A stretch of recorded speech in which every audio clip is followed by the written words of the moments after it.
Hi friends, welcome back to easy cookings. അപ്പോൾ ഇന്നത്തെ നമ്മുടെ വീഡിയോ എന്ന് പറയുന്നത് ഒരു അടിപൊളി ചിക്കൻ കറിയുടെ റെസിപ്പിയാണ് കേട്ടോ. അപ്പോൾ ആദ്യം തന്നെ ഞാൻ ഒരു കാര്യം ഓർമ്മിപ്പിക്കാം. എൻ്റെ ചാനൽ ഇതുവരെ സബ്സ്ക്രൈബ് ചെയ്യാത്തവരാണെങ്കിൽ ഒന്ന് സബ്സ്ക്രൈബ് ചെയ്തിരിക്കണേ. പിന്നെ ലൈക്കും ഷെയറും കമൻറ്റും ഒക്കെ ചെയ്യണം കേട്ടോ. എങ്ങനെയുണ്ടെന്ന് വീട്ടിൽ ഇതൊക്കെ ഉണ്ടാക്കി പരീക്ഷണങ്ങളൊക്കെ നടത്തണം കേട്ടോ, ഇതുപോലെയൊക്കെ. എന്നിട്ട് അഭിപ്രായങ്ങളും രേഖപ്പെടുത്തണം. പിന്നെ എന്താ പറയുക, നമുക്കപ്പോൾ ഒട്ടും വൈകാതെ തന്നെ വീഡിയോയിലേക്ക് കിടക്കാം. അപ്പോൾ ആദ്യം നമുക്ക് സവാള വഴറ്റിയെടുക്കാം. വേണ്ടല്ലോ, ഞാൻ നല്ല നീളത്തിന് അരിഞ്ഞ് വെച്ചിട്ടുണ്ട് കേട്ടോ. ഒരു 3 സവാള എടുത്തിട്ടുണ്ട്. 1 കിലോ ചിക്കനാണ്, അപ്പോൾ ഒരു 3 സവാള തന്നെ ധാരാളമാണ് കേട്ടോ.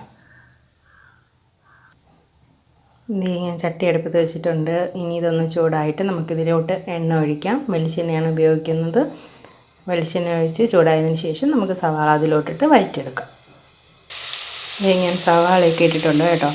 ഇനി നമുക്കിതിലോട്ട് ഒരു നുള്ളു ഉപ്പോട് ആഡ് ചെയ്യാം. ആഡ് ചെയ്ത് മിക്സ് ചെയ്ത് ഒന്ന് വഴറ്റിയെടുക്കാം.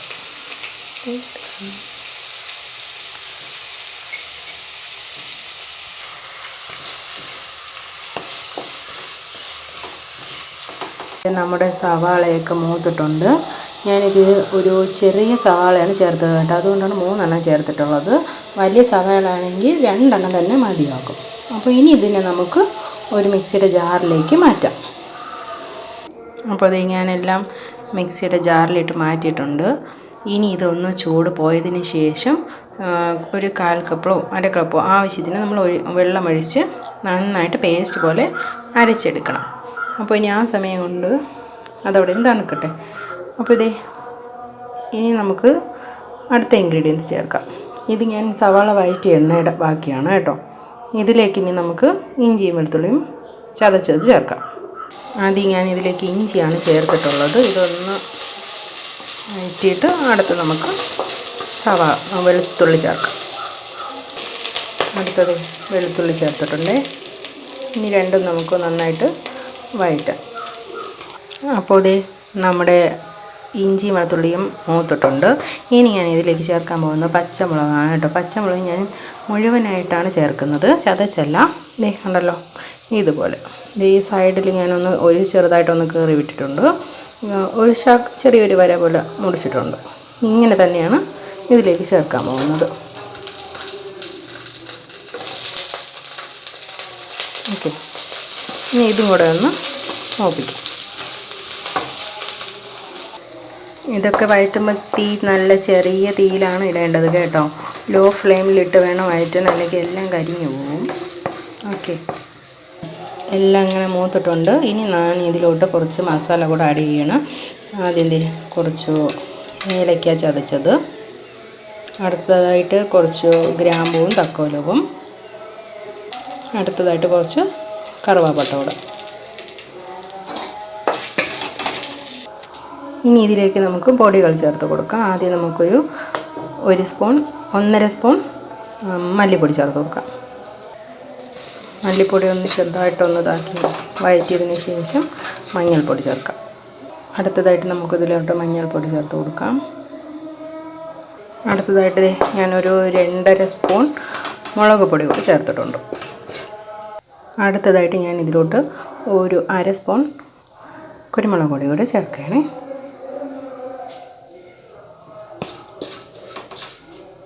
ഇപ്പോൾ നമ്മുടെ പൊടികളെല്ലാം നന്നായിട്ട് മൂത്തിട്ടുണ്ട്. ഇനി നമുക്കിതിലോട്ട് ചിക്കൻ ചേർത്ത് കൊടുക്കാം. അപ്പോൾ ചിക്കനൊക്കെ ആ മസാലയിൽ അങ്ങനെ വഴറ്റിയെടുത്തിട്ടുണ്ട്. ഇനി നമുക്കിതിലോട്ട് നമ്മുടെ സവാള അരച്ചത് ചേർത്ത് കൊടുക്കാം. അപ്പോൾ ഞാൻ സവാള അരച്ചത് ഇത് കൂടെ ചേർത്തിട്ടുണ്ട് കേട്ടോ. ഇനി ഇതെല്ലാം കൂടെ ഒന്ന് നമുക്ക് മിക്സ് ചെയ്യാം. ഞാനിതിൽ ഒരുപാട് വെള്ളമൊന്നും ചേർത്തിട്ടില്ല. അരച്ചപ്പോൾ ഒരു 1/2 കപ്പ് വെള്ളമേ ചേർത്തിട്ടുള്ളൂ. ഇനി നമുക്കിതിലോട്ട് ഇതിൻ്റെ സവാള അരച്ചതിൻ്റെ ആ ജാറ് കഴുകിയ വെള്ളം ഉണ്ടല്ലോ, കുറച്ച് വെള്ളം, അത് മാത്രം ഇതിൽ തൽക്കാലം ഒഴിച്ചാൽ മതിയാകും. ഇനി നമുക്കിതിലോട്ട് ഉപ്പ് ചേർത്ത് കൊടുക്കാം. ഉപ്പ് ഇതിലോട്ട് തൽക്കാലം 1 കരണ്ടി ഉപ്പ് മതിയാകും. ഇനി നമുക്ക് മിക്സ് ചെയ്തിട്ട് നോക്കിയതിന് ശേഷം നമുക്ക് ആവശ്യമുണ്ടെങ്കിൽ ചേർത്ത് കൊടുക്കാം. ഇപ്പോൾ ഇത് നമ്മുടെ സവാളയും ചിക്കനും എല്ലാം നന്നായിട്ട് മിക്സായി അതെല്ലാം ഒരുവിധം അരപ്പിതിലെല്ലാം പിടിച്ചിട്ടുണ്ട്. ഇനി നമുക്ക് ആവശ്യത്തിന് വെള്ളം ഒഴിക്കാം. ഞാനിപ്പോൾ 1 ഗ്ലാസ് വെള്ളമാണ് ചേർക്കുന്നത്. ഇനി നമുക്ക് ഇതിലോട്ട് കുറച്ച് മസാലപ്പൊടി കൂടി മേളിലോട്ട് ചേർത്ത് കൊടുക്കാം.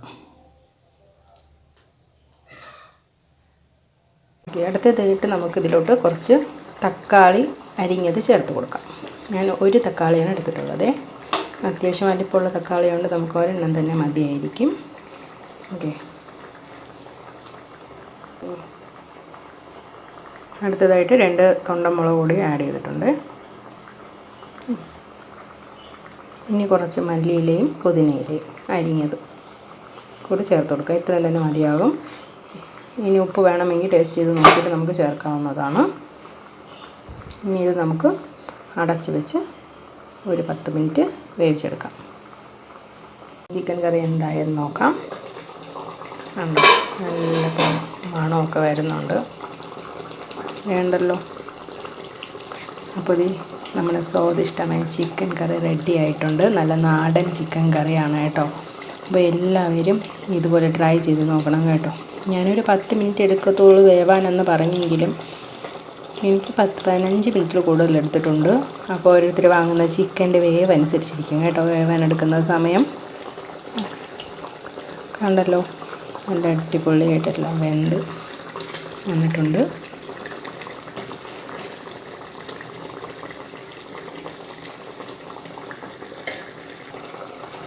ഇനി നമുക്കിതിനെ സെർവിങ് പ്ലേറ്റിലോട്ട് മാറ്റാം. അപ്പോൾ നമ്മുടെ അടിപൊളി നാടൻ ചിക്കൻ കറി റെഡി ആയിട്ടുണ്ട്. ഇനി നമുക്കൊന്ന് ടേസ്റ്റ് ചെയ്ത് നോക്കാം. എല്ലാം വേവൊക്കെ ഇപ്പോൾ കറക്റ്റ് പരുവത്തിനായിട്ടുണ്ട്. ഉണ്ടല്ലോ, വേണ്ടോ, വേവൊക്കെ നല്ല കറക്റ്റ് പരുവത്തിനായിട്ടുണ്ട്.